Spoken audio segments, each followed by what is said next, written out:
Hey smokers, Duraga1 here, and today we will be deciding the final fate of the SSD. So in a remarkable and unprecedented event, we are going to install the SSD into the HP 100LX. Yes, that's right. All you have to do is just plug it right in there, and it's good to go. All we have to do is go into DOS, bring up D,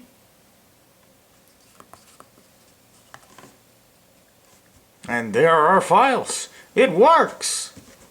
But in all seriousness, this obviously doesn't have a SATA port.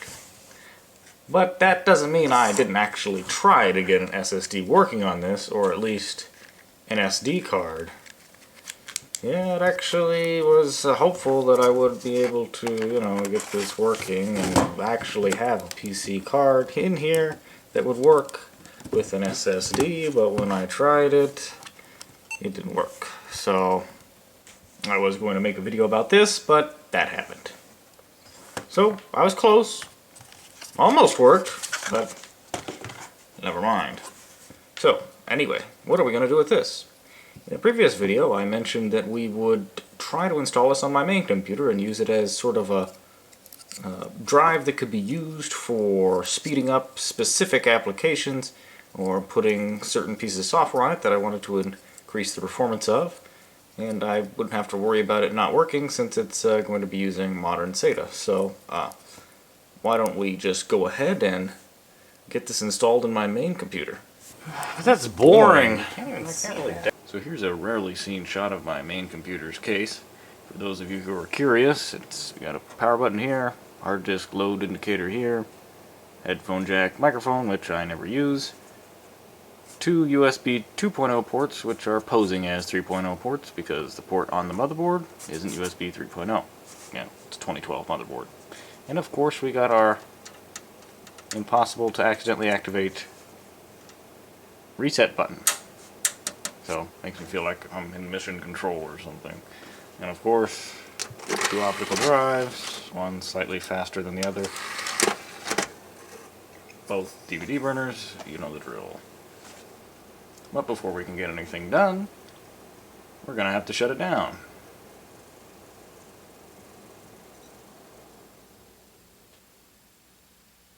Sweet silence.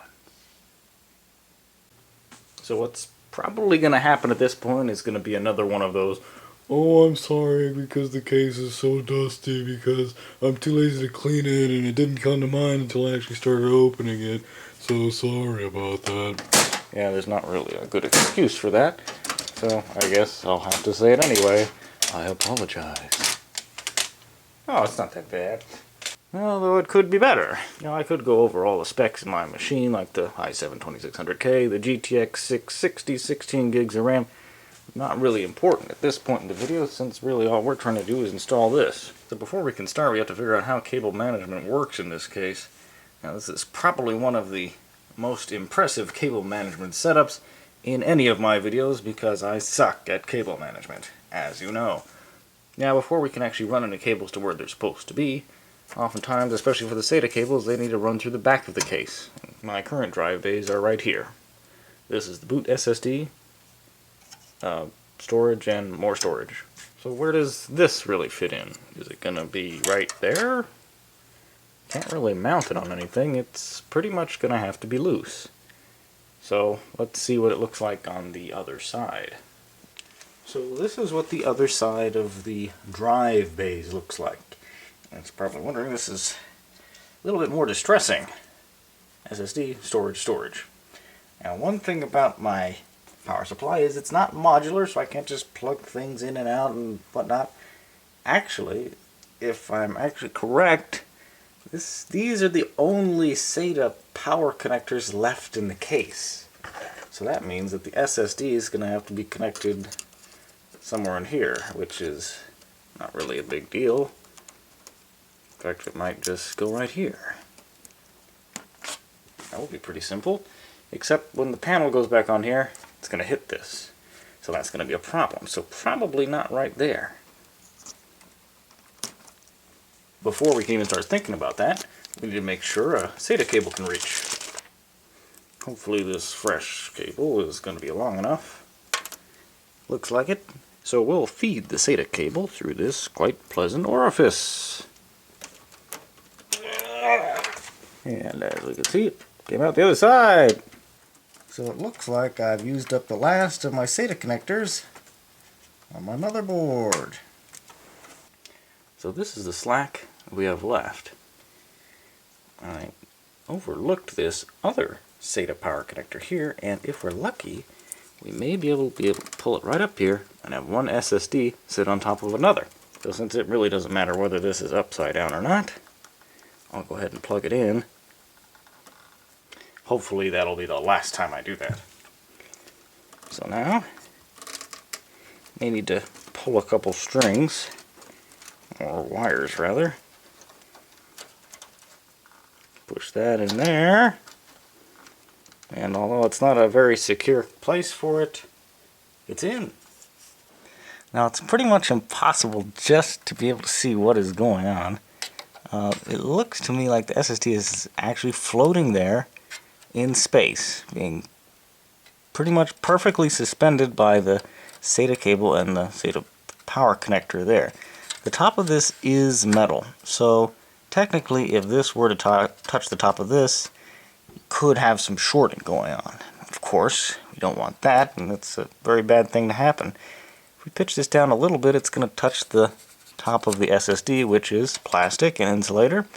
This is of course not the best setup for this, but I think it might be passable, so I'll run with it. The remaining slack of the SATA cable can be pinned behind this, which a bunch of other cables probably should have been pinned behind in the first place, but now they're more secured than they were before. There. Should be good. Yes, I'm as nervous as you are, and look at that, it's just floating there perfectly. It's not really touching anything. The plastic side you see here isn't going to pose any sort of risk, and this is not really going anywhere. So stop worrying. So now we'll put the case back on and see if it will actually not ruin my life. And from this side, we're not even going to be able to tell just what happened here today. And that's what it looks like from the front. Just sitting there. Now, finally closing up the rest of the case.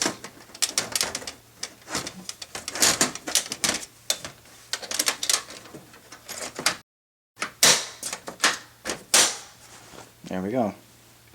Now that SSD has been somewhat promiscuous in the last couple of videos, so hopefully this thing doesn't catch anything. So let's go ahead and fire this up. Take a look at the EFI BIOS. And here we are. So, let's take a look at the boot menu. And here it is, SanDisk SSD Pentium 4, even though that's not what P4 stands for, 32 gig. So, have you ever seen an i7 boot Windows 98? I haven't either. Let's see what happens. Oh my god. This is going to be disastrous. Hopefully it doesn't wipe all my hard drives. Good thing I got backups. Okay, it's fine. What better time than to use our special reset button? Now, hopefully it's not booting. Okay, good. So now, I'm going to switch to screen recording. Alright, so here are my drives. As you can see, things are starting to look a little bit dire space-wise. I'm really starting to run out. I'm going to have to do some cleanup. But as you can see, we have our local disk H here, which is our 32 gig SSD, as seen many times before. Inside we have, of course, our Windows 98 installation. Now, of course, since we haven't quite decided to wipe this out yet, let's see if some of the existing Windows 98 games and stuff still work. That's the icon.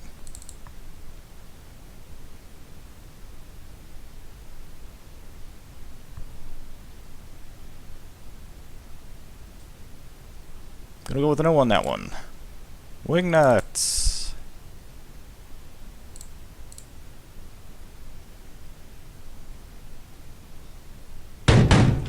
Oh, shit! Lego Creator? Shit. Will this work? That works. Well, luckily Alt F4 works too. So, the SSD works, but does it work good? So here we have HD Tune, which I use to test out countless hard disks and other things for their performance and such. This isn't a very good utility to test hard disk speeds with, so really the main thing I'm interested in is the error scan to make sure there aren't any bad sectors, and if there are, it's really not a big deal because it's an SSD, and if it's working, it's working. Or at least, I think so.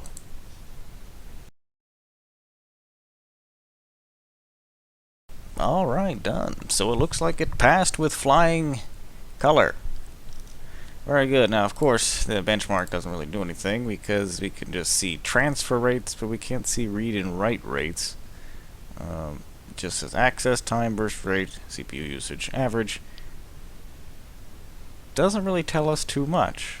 If you want to compare this, maximum of 137, to my fastest internal drive, mechanical, you see that it's actually faster, which doesn't make a lick of sense.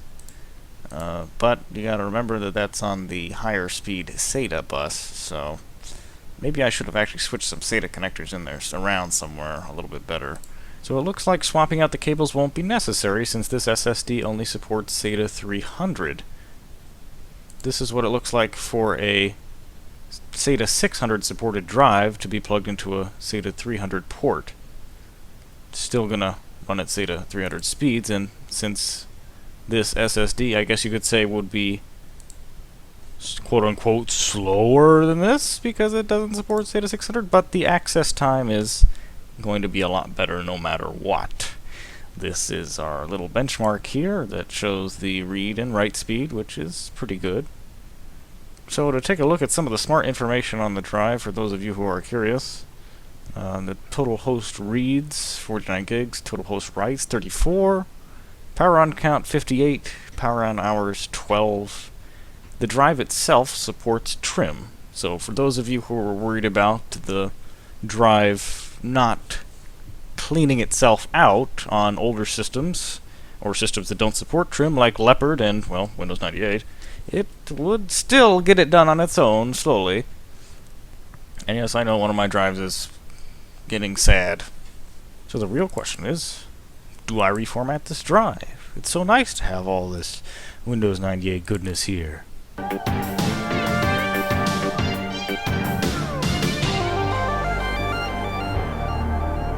I can't erase this! FAT32, huh? Can't have files larger than 4 gigs!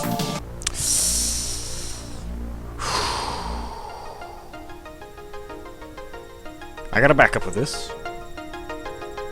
I got a disk image. If I want to bring it back, I can do it.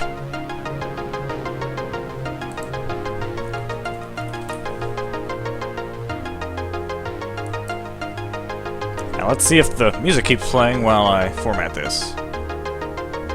Cross your fingers. Shit!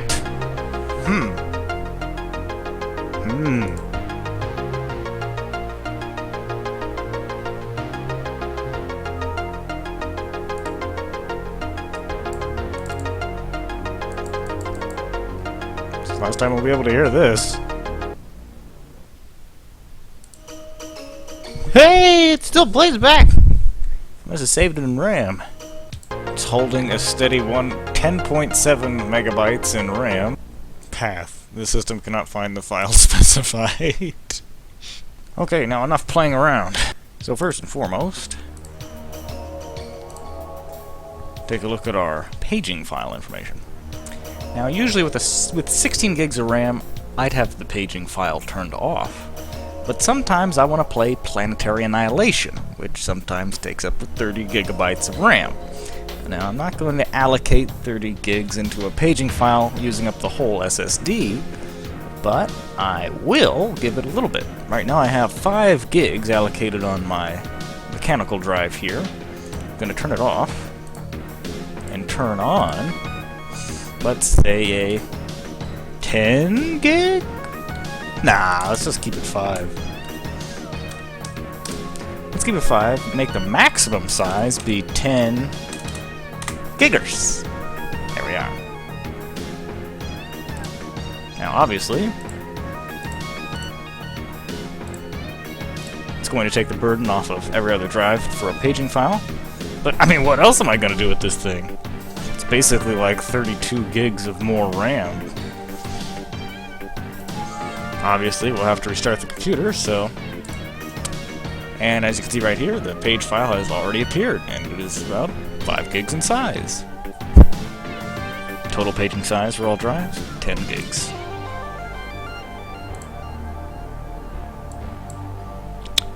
Well, that just about wraps it up. There's not a whole lot I can do to demonstrate the paging file in use, except for playing some games and looking at some graphs, but I'm sure you can pretty much guess what this is now being used for.